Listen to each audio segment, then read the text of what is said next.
కాలు కాలు కాలు కాలు కాలు కాలు కాలు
లేదు మనం గింటేస్తున్నాం ఇది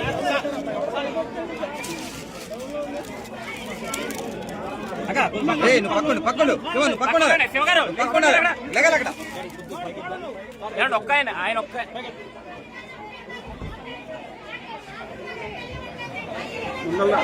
నందమ్మ కొబ్బరికాయ కొట్టుకున్నారు.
మీడియా మిత్రులకు స్వాగతం. మొన్న 8వ తారీఖు మీ అందరికీ తెలిసిందే, ఆకువీళ్ళలో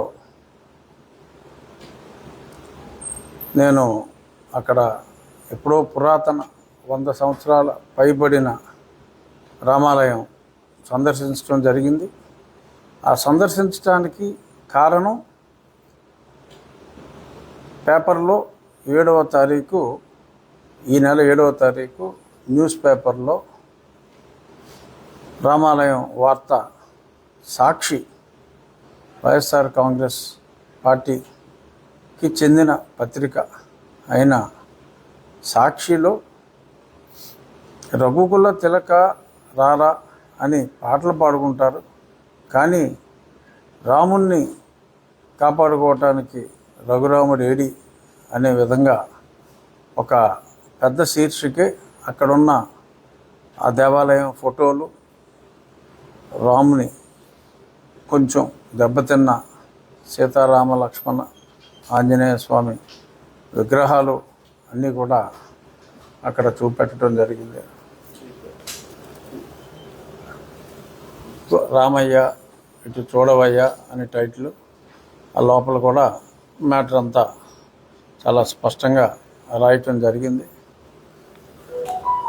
సాక్షి పత్రికలోనే మరింతలా రాముని గురించి, రాముని పట్టించుకునేవారు లేరు అని రాయటం కాస్త ఆశ్చర్యం అనిపించినప్పటికీ నేను నిజాలు తెలుసుకోవటం కోసం ఒక టీంని అంటే శుభ్రం చేయట్లేదు, కనీసం శుభ్రానికి కూడా నోచుకోలేదు అని అంటే నేను మా అక్కడ పార్టీ వ్యవహారాలు అన్నీ చూసే ఉమా గారికి నేను ఫోన్ చేసి అది క్లీన్ చేయించాలి, సాక్షి పత్రికలో ఇలా వచ్చింది, కనీసం మరి రామాలయాన్ని మనం ఎన్నో దేవాలయాలు నిర్మించాలి, హరిజన మన దళిత వాడల్లో దేవాలయాలు నిర్మించాలి, తిరుమల తిరుపతి దేవస్థానం ఆర్థిక సహాయం కూడా చేస్తుంది అని ఓ పక్క ప్రభుత్వం చెప్తూ ఉంటే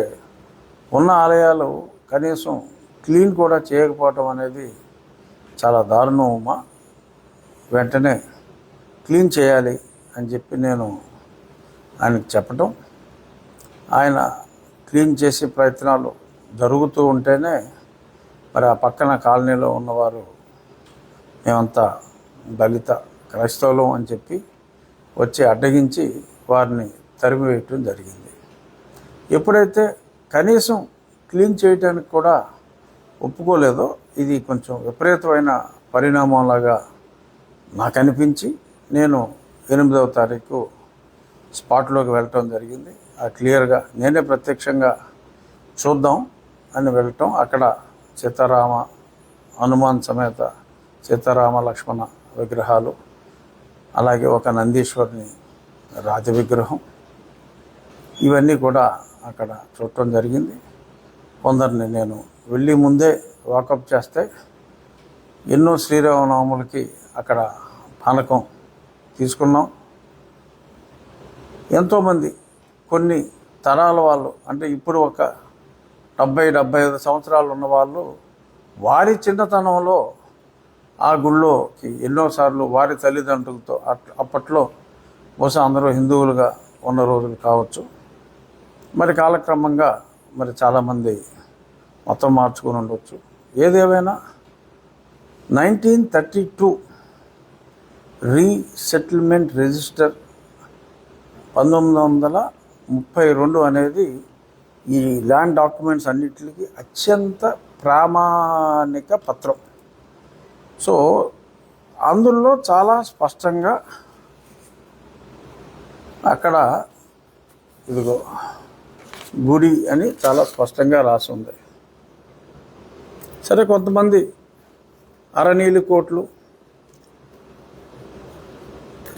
అంటే కోట్ల నెంబర్ కాదు, కోటు వేసుకునేవాడు అని నీలి రంగు అరకోట వేసుకుని నోటుకొచ్చినట్టు మాట్లాడుతున్నారు.